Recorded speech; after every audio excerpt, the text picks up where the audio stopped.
Hey guys, Casal here. You're about to watch Thorin talk and talk and talk. But it's kind of good, I swear.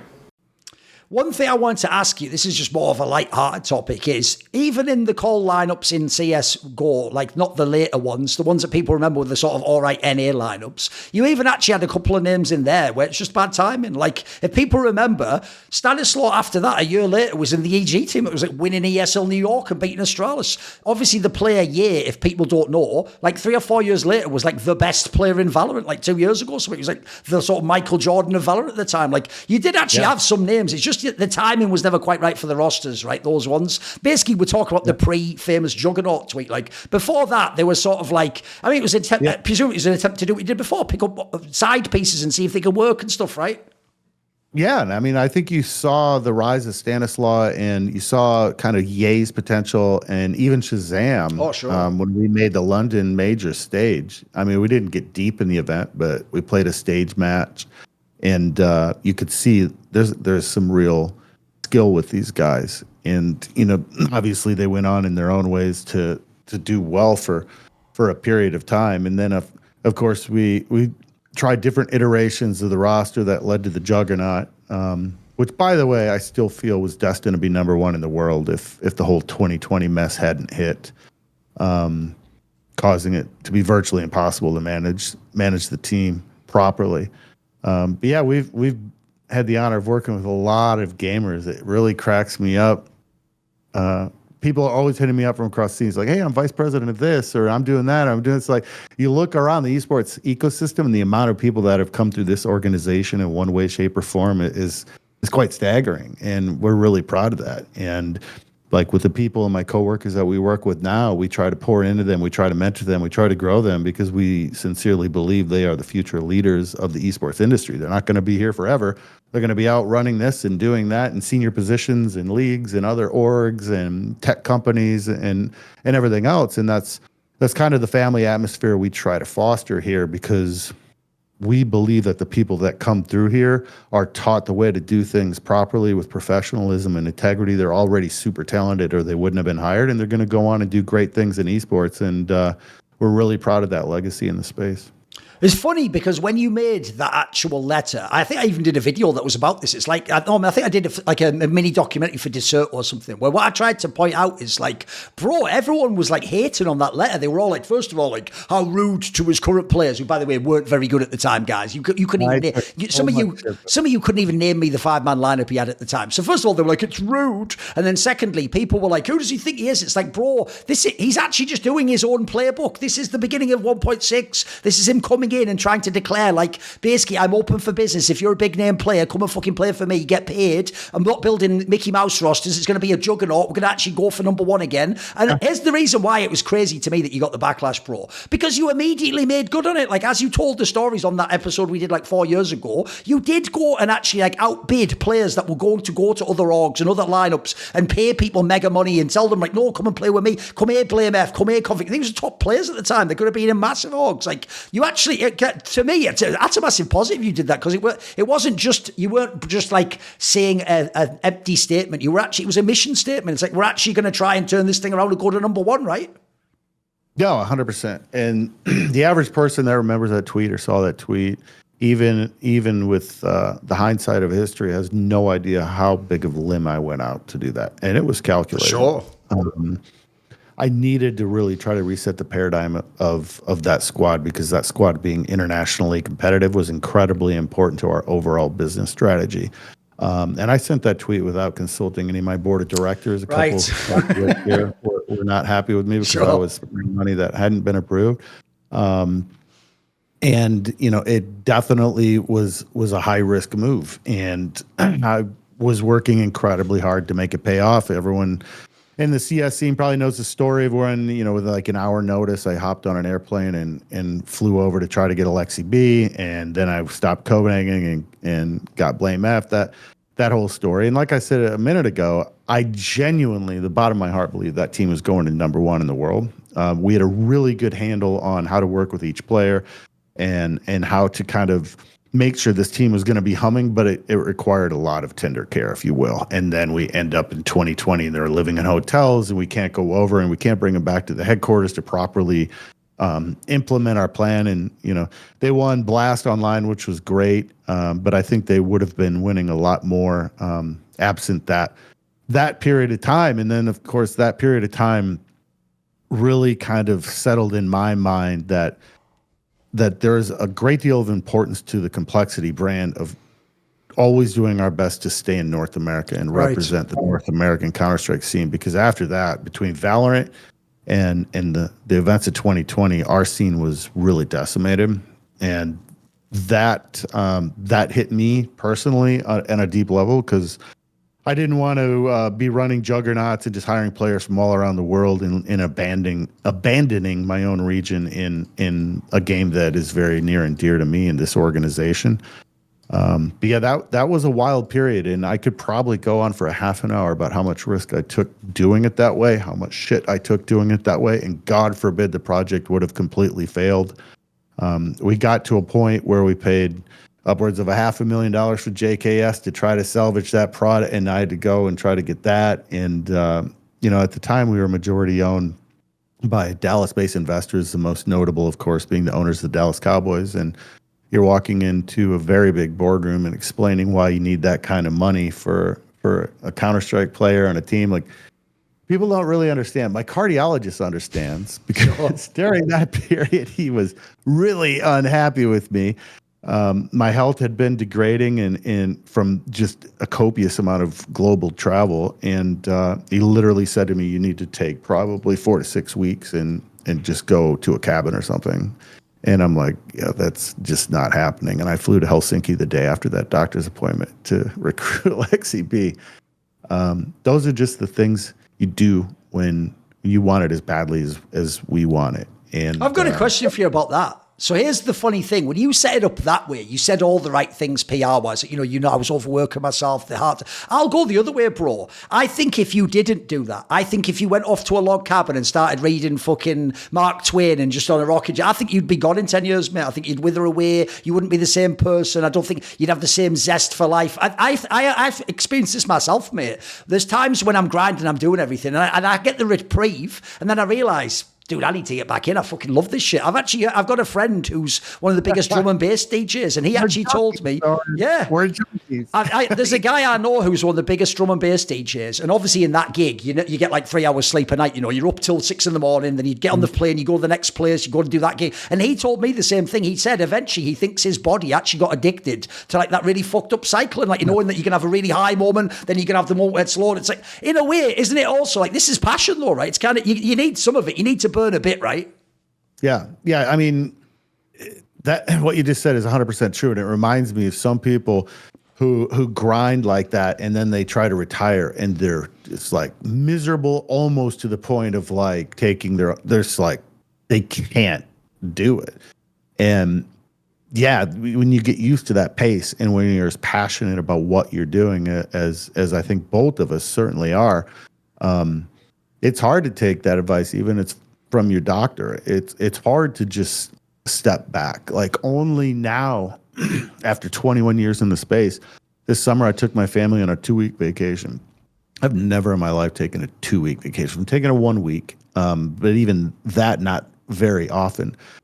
But I find like it takes me a full week away just to begin to unplug, to where I can kind of enjoy the family, and and so we did it, and it was absolutely spectacular. But yeah, by the end of the 2 weeks, I'm like, I'm itching to get back. I gotta get back. I gotta get back on the horse. And even during vacation, I'm one of the people, I keep up with all my emails and messages and stuff all through vacation, because I don't like coming back to 600 emails. That stresses me out more than checking my email on vacation. But I was still just like, I gotta get back. I gotta get in the office. I gotta get back on the horse. Like we talked about briefly before the show, I bought back Complexity earlier this year, and we don't have any big investment backers.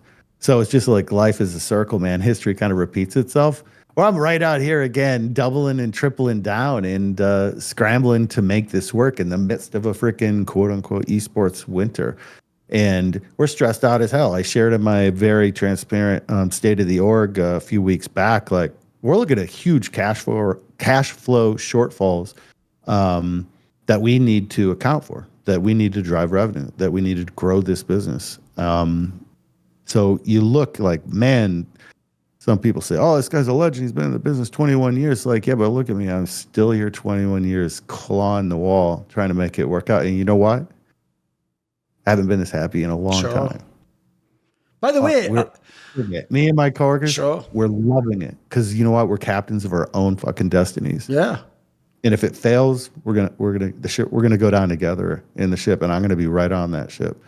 And we're out here doing it old school. We can come up with an idea at 9 a.m. and have it live on a website by noon. There's no boards. There's no 16 levels of corporate approvals. We're just out here kind of like the old days. And the stress levels, should be absolutely off the charts if you just knew how many things we got going on, how many moving pieces in our day-to-day. And we're happy, man. We are absolutely thrilled, and we are having the times of our life because, I don't know, you hit the nail on the head. This is who we are. Another thing is, anytime you have success, especially, by the way, in a field like esports, where it's considered like a luxury field that people aspire and dream of being in, you'll always get that thing that I think it's a bit like pro players get. There's like a saying that, like, if you ever notice, it actually is the best players that get luckiest often. Have you noticed that? Because essentially the idea is, they prepare, they put themselves in the position they believe they can do, and then when luck comes along, they don't just let it float by, they grab it and they do something with it, right?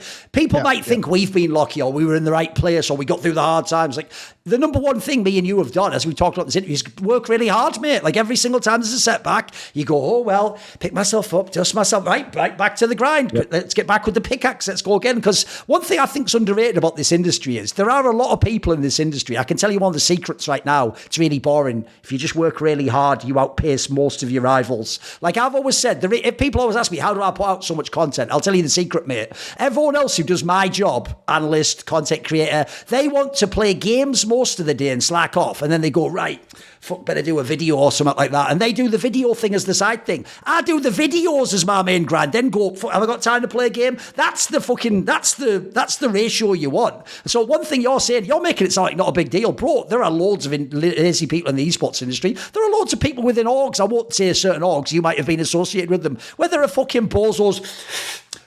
Oh shit, I was supposed to send that invoice. There's people who are lazy as fuck, bro. They're running it like it's an amateur business. Actually being someone who can work hard and dedicate themselves, that is like one of the biggest strengths you can have in this industry. Yeah, I mean, and you alluded to this a second ago, like fortune favors the bold, and fortune favors those who refuse to give up. And I try to teach my children this. It's like, I can promise you life's going to kick you in the teeth. You're going to get knocked down, probably over and over and over. But the ones that keep getting back up, those are the ones that are going to win. And then everyone's going to be like, oh, why is he so lucky? Why is she so lucky? It's like, because you don't see the scars. Yes. And I totally agree, man. You're probably the most prolific content producer in my mind in esports history. And people just think, oh, he's doing this, he's doing that. No, man, like I know how difficult that is. And I know some, obviously, of your journey and some of the shit that you've had to take too. So I think we're kind of brothers in that way. But you're right. It's people say you get lucky. It's like, well, I just never quit swinging the bat. Exactly. Yeah. By the way, you've even sort of nailed it there. The other side to that would be like, yeah, but look how many times I had to get unlucky to get there, to be still alive when the chance came along. Yeah, exactly. By the way, I have a similar story, a bit like the one with the 1.6 players. And I'm purposely asking this because actually I've noticed in your interviews, you are quite reflective now. Not drinking probably helps you, mate. You've sort of nailed the right tone for your personality, and you've been very, I'd say, magnanimous about even your own faults and the role you've played. So there's a similar one, but I'm asking it again from a place of just clarity, what you think, which goes like this. I think that in CSGO, a similar thing happened to what happened in 1.6. So what happened was, I love config. I've sort of tried to be like a bigger brother to this guy. I think BlameF's sick, but I think they did the same thing, bro. They acted like, oh yeah, like thanks for all the money, Jason. Thanks for those enormous salaries we were on while we were sat at home playing online CS. But you know what? Actually, I'd like to go play in Astralis now. So, oh, sorry, did you want like a chance to like make another bit? I'm just going to Astralis. Sorry, when my contract ends, essentially, the day ends, I'm going to act like I work for for the DMV and go, I'm putting in my notice, see ya, and then my boss just has to get a new employee. And even though they might not see it this way, Justin, they might just see it as, look, I wanted to play in a Danish team. They had a lot of money too. This is my dream to play with Glaive. And that's all great. I can always see the player side. But if I'm you, I would feel a little bit like, bro, I built a fucking Juggernaut around you. You're my star players. You're the Bullseye in this scenario. I paid you a load of fucking money that I had to raise, like we said, in these difficult board meetings and go and get the salary and keep justifying running the team. By the way, at the time, I'll tell you, pro players, every fucking NA org was being told, furlough people, remove squads, go to the cheapest roster ever. It wasn't the other way around, like build them up, get more. Blah, blah. I can tell you in Flashpoint, mate, we were dying without real rosters. We wanted people to go and sign the BlameFs of the world. So was there a part of you from that perspective also felt a little bit like guys, you can go, but can we at least act like I did something here? Like I wasn't just a fucking stop on the bus route to Australis. Did you feel a little bit burned by that? No, that's a great question. And I think the pragmatist, I mean, you know, just being realistic, I think young people in Denmark grow up kind of dreaming to play for Australis. Oh, of course, yeah. I always knew that was a possibility. I want to be careful what I say, but I will say this. The way Australis approached my players at that time, I strongly had an issue with it, and we considered filing, you know, legal filings about it and decided not to. I don't want to go too into it. People can infer it. Yeah, they can guess. Big thing on Reddit, but let's just say it really pissed me off how they handled it, and I lost a ton of respect during that. But in terms of the players, we did have, particularly at BlameF, we had good conversations. And coming off the back of all the 2020 craziness and how difficult the world was, I agreed with them. It was probably the right move for them. And like I alluded to earlier, it was really starting to weigh on me to come back and try to field a more North American roster. So I certainly don't feel fully betrayed or anything. There were definitely conversations going on at very inappropriate times, in my opinion. And I understand different cultures and different legal systems have different rules about some of these things. But yeah, we were pretty unhappy with some of the approach and the fact that there was just conversations going on while we were still competing against them. But overall, I don't hold any ill will towards them. More just disappointment. Like a lot worse things happened in the world in 2020 than your Counter-Strike team, you know, of course. But I just really know in my heart that team was going to the top and just got derailed by circumstances. It was a pleasure working with them. They were nothing but professionals, and I just think that time had come to part ways, yeah. The other thing that was brutal, like what you were alluding to here, is if people remember, their first event for Australis was that fall finals where they like fragged out.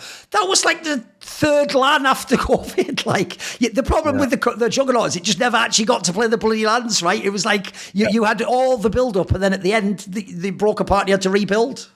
Yeah, I mean, you saw us when we played at London, right before, you know, everything shut down. We actually beat Australis on LAN, and that was fun. And then we went on to win the spring final online, which is always suboptimal online, but we that team was going to be a force.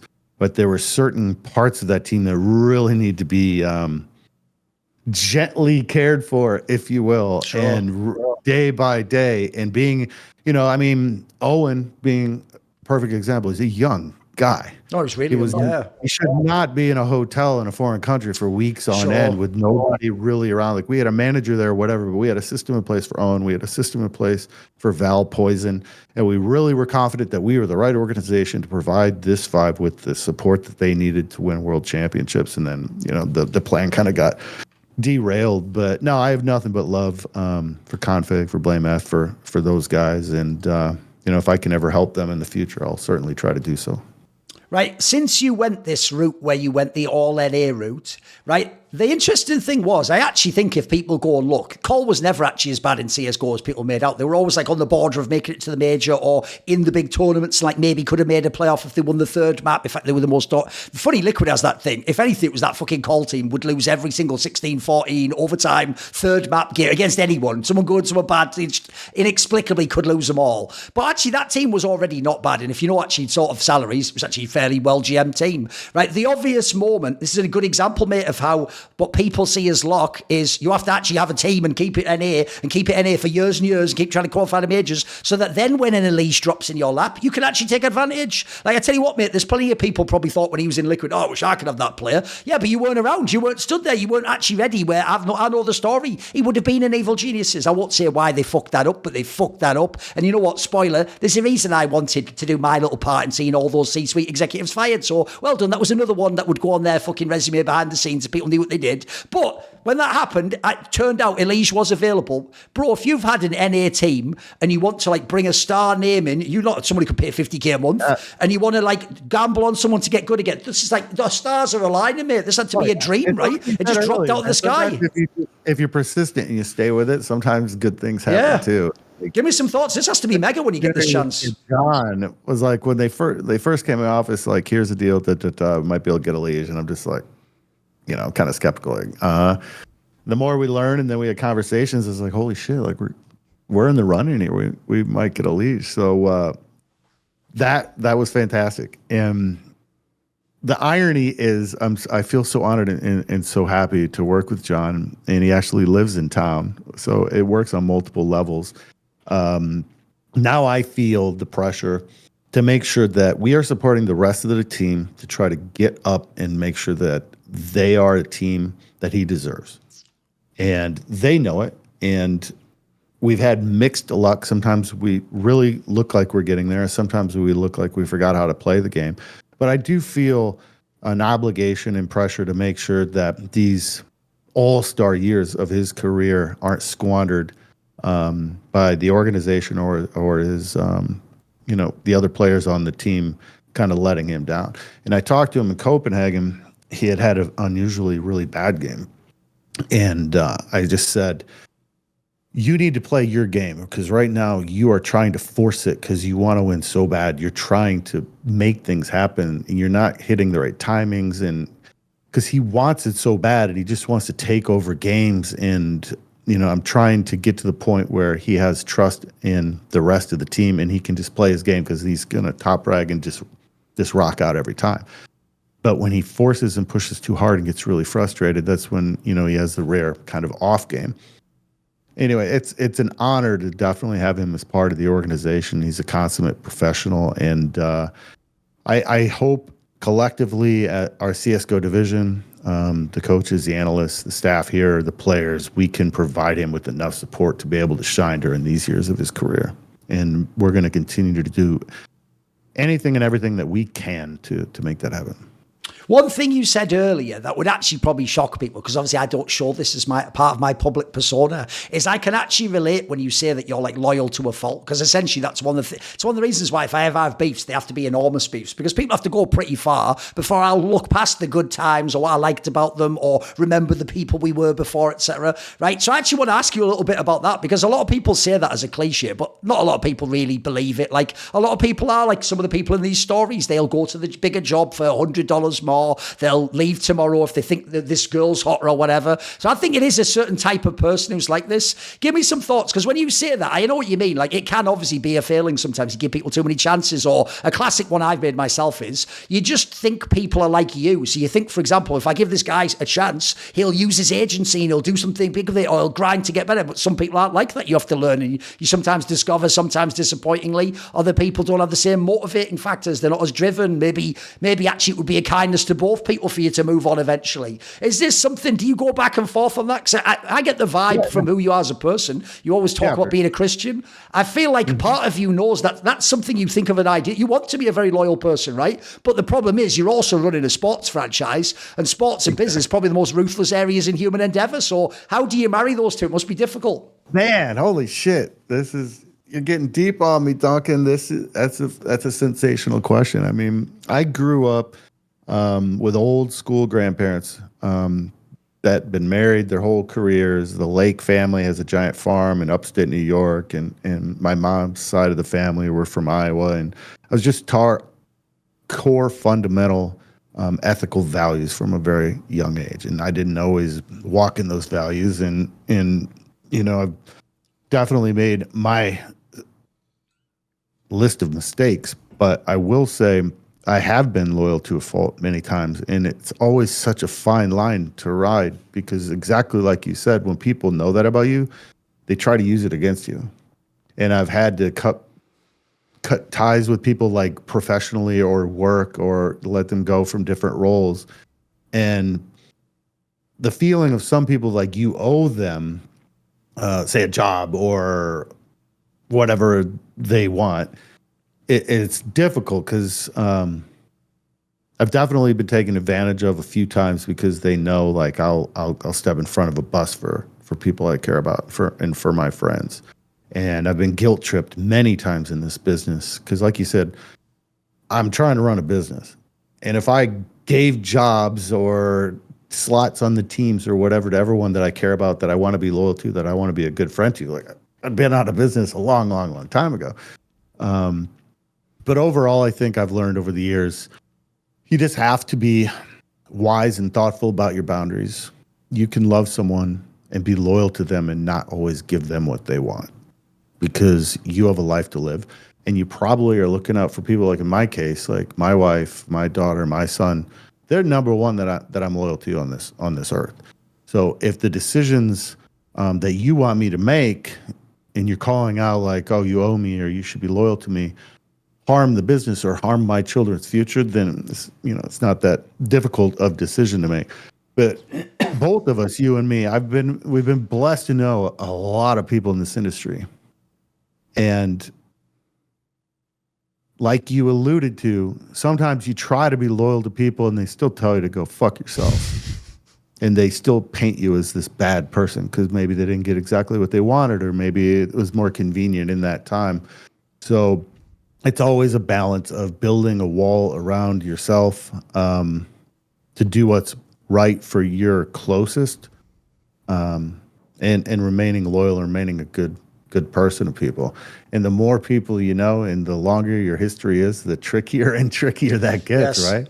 Like when you start out, you don't really know anybody. Yes. Like I don't have loyalty to anybody. I'm out here just hustling and doing my thing. But when you've been doing this shit 20 years and you know upwards of 1,000 people around the industry or whatever, it can get tricky. And like you said, I certainly not perfect at it, but I am a Christian. I am a follower of Jesus Christ, and I gain my moral foundation through the scriptures. And when I have perplexing situations, I try to understand and discern what the scriptures and what God would have me do. And I'm certainly not wearing a halo, and certainly not claiming to be perfect, but having that moral and ethical foundation, something that I believe in so deeply, has really helped me in my life through some difficult situations.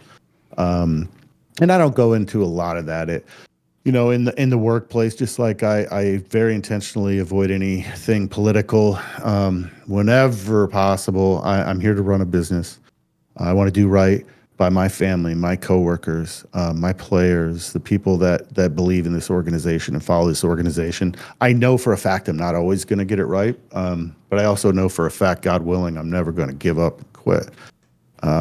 So we just keep trying to improve bit by bit, day by day, and keep living the esports dream, right?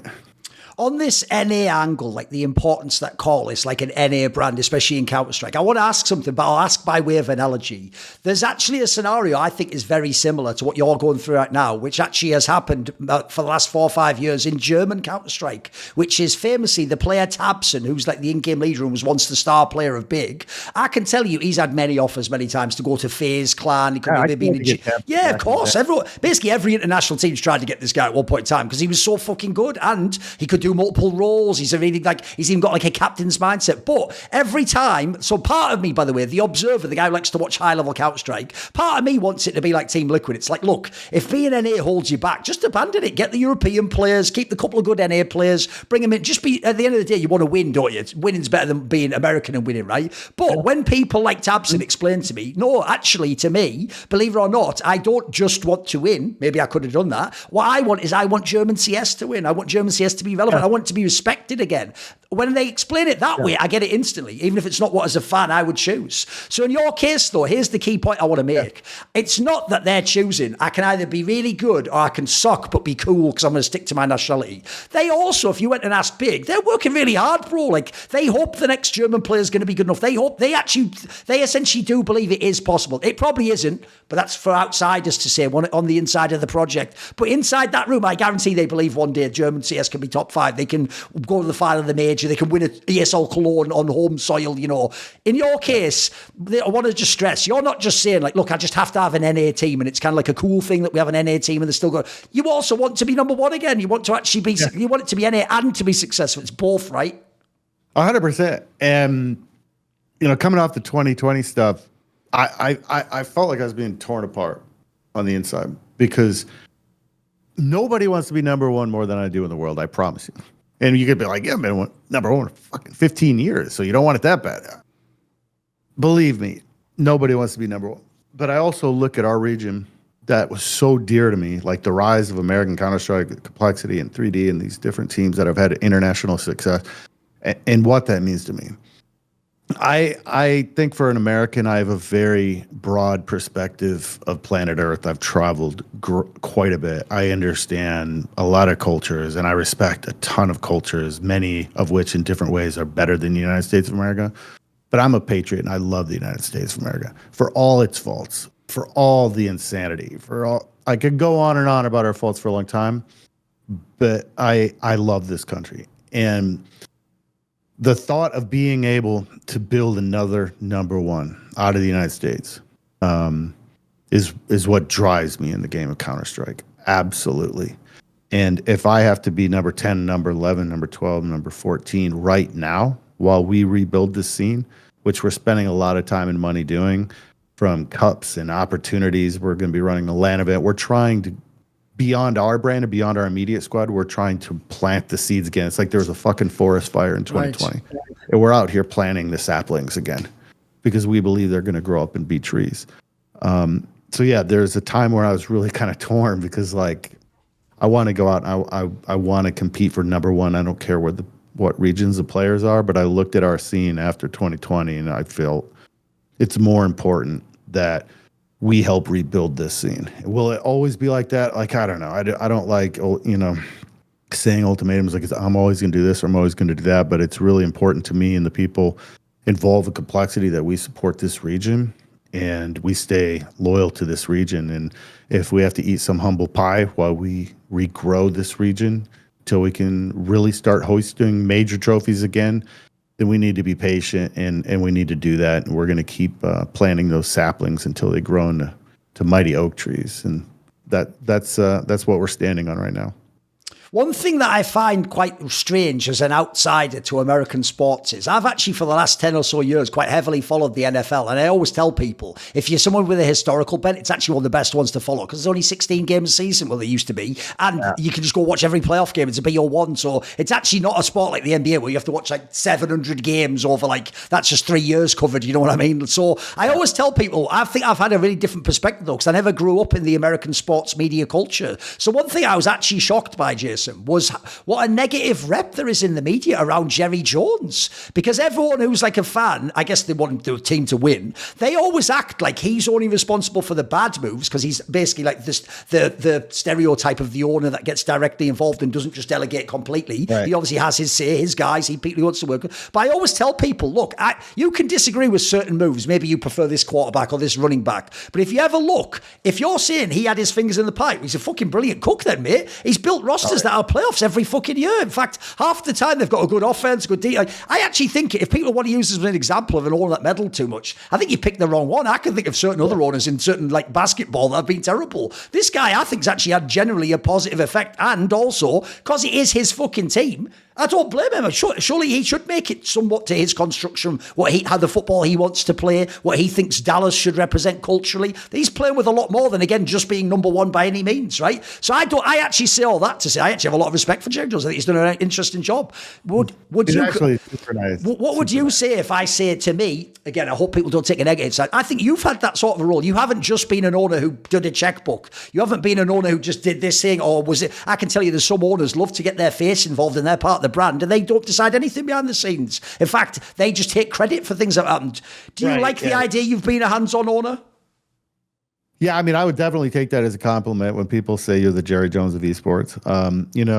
Jerry is what I said earlier in our conversation today. It's like there's good press, there's bad press. Just make sure you stay in the press. He is a master. Oh, it's amazing. He's a master of that. And in American sports, he's kind of a love him or hate him type of personality.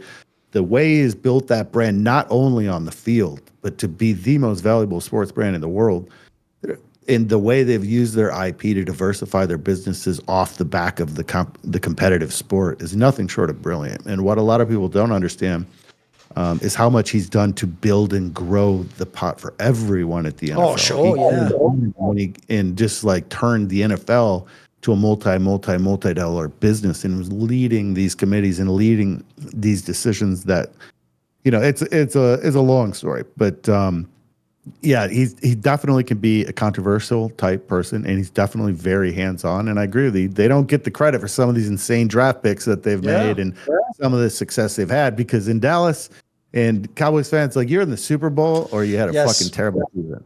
Even though it's probably the hardest sport in the world to win. There's like 50 players on a team. It's impossible, isn't it? Yeah, absolutely. So it was an honor to spend the time that I did with him. Hell, I've been on his helicopter a couple times. That was pretty surreal. We remain Cowboys fans here, even though we're not legally related to our big brother across the street anymore. We definitely cheer for them. And I think it's been a bit like that. And I think that's an interesting analogy, because you do see some sports owners who are just like, they come in and write a check and then they'll show up to the games, but they don't know jack shit about player management. Sometimes they don't want to. They just want to delegate. Yeah. Right. Whereas I think there's definitely some of us in esports that came in, maybe we were writing the checks, but we were in the trenches too. And we were scouting the players, and we play the games, right? And we understand them on some level, not like the pros, but, we have some level of understanding. So yeah, maybe that's an apt analogy. When I was in Dallas and people wanted to make it, I was always very hesitant, because it's just like, come on, like, look what he's built and look what I've built. But yeah, it's been kind of fun studying how he did it and studying their business practices from a really unique perspective the last few years. And I think we've learned a lot, and it was a great honor to be working with them. If you told me in 2005, like, you're going to get majority acquired by the owner of the Dallas Cowboys, you're going to move their campus, going to build a multi-million-dollar headquarters, I'd have been like, holy shit, like, really? So it's been such an amazing journey, man. It's been such a crazy ride. And then at the end of it, no, not the end of it necessarily, but as of today, I own this thing again. Like, what the fuck? We worked with the Dallas Cowboys organization for years, built this amazing facility, and have really grown and scaled our business in sophistication, and grown wiser and grown more experienced. And now we get to go back and run it back old school. It's like I said, life is a circle, and it's like history repeats itself. It's an amazing opportunity. Like, I've been really transparent. The cool thing about being the owner now, again, is I can be as transparent as I want. Right. Like, before, like, we were part of a publicly traded company for a while. It's like, holy crap, you have to be so careful about what you say. People don't know there's even a legal requirement. You can't say certain things that can be negative, right? So you can't be transparent to some degree, right? Yeah. And now we're going to really flip that paradigm. I'm going to be honest almost to a fault with our fan base. I did a state of the org a while ago. I'm going to keep doing it. And I was showing decks that we present and pitches that we make. Sitting right here, Duncan, a little, I don't know when you're putting this video up, but a little sneak peek of a project we've been working on that we're really excited about. Complexity energy drink. Okay. Being announced next week in partnership with Glitch. And this is going into over 600 Walmarts in the United States. And if y'all buy enough, it's going into 2,400 Walmarts for stage 2. And, you know, I announced my complexity cigars last week, which we don't really make much more, but it's more just like, you know why? It's just a good thing to have. Yeah, it's and cool. we just want to fucking do it. So we could do it. We didn't have to go through 6 board levels or whatever. The fans are tweeting me, we want to buy those cigars. So I, you know, cut a deal with the cigar company. I'm like, yeah, let's fucking do complexity cigars. Why? Because it's supposed to be fun. We're supposed to be having fun in this business. It's supposed to be entertaining and it's supposed to be fun. And at some point we got so fucking corporate and we had so many outsiders that really don't even play the damn games that we're also passionate about. So we're trying to get back to our roots. We're trying to get back to like, let's have some fun. Let's do some awesome things with corporate partners. Let's build some great squads. Let's travel and cheer at the events. Let's do a fucking energy drink. And we'll see. Like, is there any guarantee it's going to work? And no, I could very well be bankrupt and living under a fucking train in 5 years from now. But I don't think that's going to happen. And like I said, we're under a tremendous amount of stress. And it's funny, man. Like I talk to a lot of people around the industry that have known who we are, known our group, and that control marketing budgets. Like, hey, man, we're cheering for you. It's so great you got the company back. You know, like we're really behind you. And I'm like, awesome. Well, let's partner up. Why don't you can sponsor the organization? We'll do a bunch of great marketing together. And then it's just like chirps. People say so much shit. There's a great story I'll tell you very briefly. Like when to walk, you know what I mean? It's just like, no. And I've thought really seriously about calling some of them out because, like, don't tell me. No, like, I know what you mean. Yeah. And then it's like, so there's definitely been a lot of that, but we also have been blessed to work with like Lenovo Legion. The last few years has been our biggest partner and has done awesome things. And we're just about to announce this partner. We just announced Sonic is a blockchain partner. I'm working on like 4 other very large size deals right now, and probably got to come over in your neck of the woods here in the next couple weeks. So we got a lot of really awesome things that we're working on. I think we're one of the more compelling and interesting groups in terms of esports team-based organizations that anybody can work with in the coming years, and we're gonna have a lot of fun. And I think when they look back on this period in coming years, when we do our next reflections, I think they're going to see this as a turning point for the Complexity brand. We're going to go back a little old school. I might not be quite as brash as I was in 2004, but we're gonna have a lot of fun and do things the right way. And if we don't make it, then like I said, we're all going down on the ship together, including me.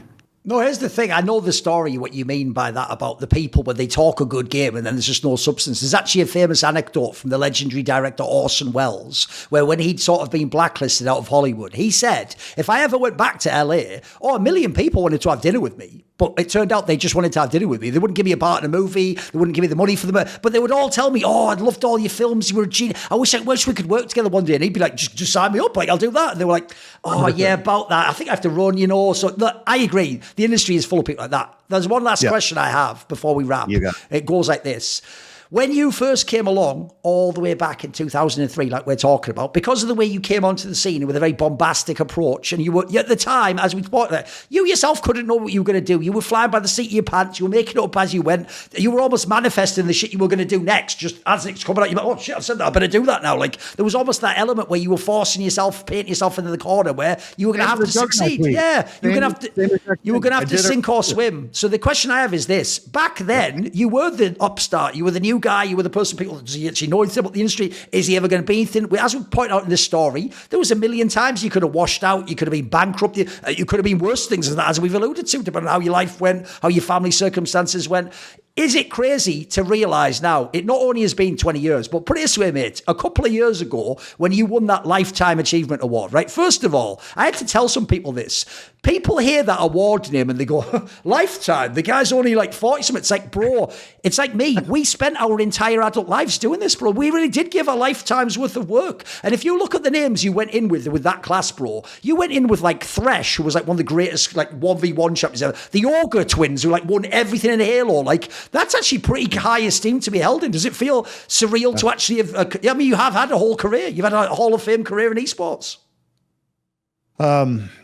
Yeah, I mean, it's humbling, man. And a lot of times I feel, and I think a lot of us are like this, and you're probably like this sometimes. It's like, I feel like I don't deserve a lot of the adoration and a lot of the respect and things that I get. I was flying out of the airport a week ago Thursday, so like 8 days ago. And I'm in the flagship lounge at DFW, and this Australian comes up. He's like, "Hey, sorry, mate, are you Jason Lake?"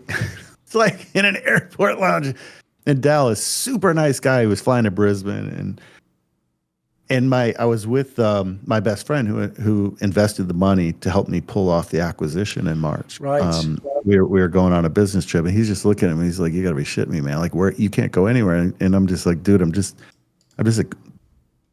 a kid from small town Iowa. So like a lot of the love and affection that very kind people honor me with everywhere I go around the world is still very surreal to me." But you also said something really wise earlier. It's kind of like our backs are against the wall. We have no parachute. We have, no safety net underneath us. And like day by day, sometimes the stress and just the craziness of what complexity is trying to pull off again can be overwhelming. It's right where we belong. Yeah. On some level, as much as I loved and really appreciated the support of having billionaire investors, because don't get me wrong, man, it's nice having that parachute, having that safety net while you're trying to do the Higher Wire Act. Now I feel like we're back to where we belong. And I'm going to continue to do my best, not only for the complexity brand and all that it is, but I want to leave a positive legacy. It weighs very heavily on me to do my best to be a good example for the next generation, because that's eventually what I want my legacy to be. I've been formulating and ideating around some really big plans, not directly complexity related, but almost like a Jason Lake mega project, you could say. I've been spending some time on. Whether or not it'll ever get funded, I don't know. But I'm getting to the age now where I look at my children that are now in college and they're looking at their futures, and I am thinking about my legacy, and I hope I can finish strong. I hope I can do it the right way. I hope I can be a positive example and a positive force for this business beyond just succeeding in business, which, we definitely need to do. But I hope someday people can look back and be like, hey, he didn't only build his own brand, but a little bit like I alluded to with Jerry Lake, he didn't only build the Cowboys, he built the NFL. And I want to be someone that contributes to the growth of this space instead of positive example. So when they look back, be like, hey, he did all right by us. That guy did all right by this industry, and he was a positive person to have in it. And if that's the general consensus when I'm gone from this earth, then I'd be happy with that. I mean, my last question always is, maybe you alluded to something there, is do you have a final message? Is there anyone you want to thank or say hello to? Oh my goodness. First of all, thank you very much for having me on again, my friend. It's been, can you believe it's been 4 years, man? 2020 was the last time. That's all. Here's the thing, though. That's how you know that actually you're busy, though. You're doing something you like, because it does go past fast when you're having a good time, right? Where did the 4 years go? My goodness. I could go on for half an hour with how many people that I owe thanks. Just thank you to my coworkers here at Complexity, obviously. Thank you to my family who continues to put up with this wild dream. Thank you to Lenovo Legion and to Sonic and to Glitch and the other partners that we're honored to work with, that actually believe in what we're doing and want to come in and financially partner with us. That's what keeps the lights on here. And it's a blessing to sit here and stress that you owe thanks to so many freaking people. There's no way you could ever get them all. But you all out there know who you are, and thank you from the bottom of my heart. Let's keep planting the saplings and growing oak trees, and let's keep this ship floating. Thank you. Everyone needs a support network, and mine is, of course, my Patreon community, the Scrominati, who in many ways, they're the Sonny to my Cher, saying, I got you, babe. So this video and all the others on my channel were kindly supported by the following names: Ahmed Hadju, Mac Pugnaccio Rakula, Adam Tomlin, Animosity, Jensen Go, Tosh, Toucan, And you know it. Jerky's Minion, my main man, always going to be referenced, one of the best patrons of all time. Would you like to ask a question in my AMA? Maybe you want to suggest a topic or a guest to see on my channel. Do you want teasers? Find out who the upcoming Reflections and Talk to Thorin interviews are. Maybe you want to do one of those long discussions where you get to set the topics we talk about. Well, if any of these or others appeal to you, put your money where your mouth is. Join the Skull Illuminati today via the Patreon link in the description box below.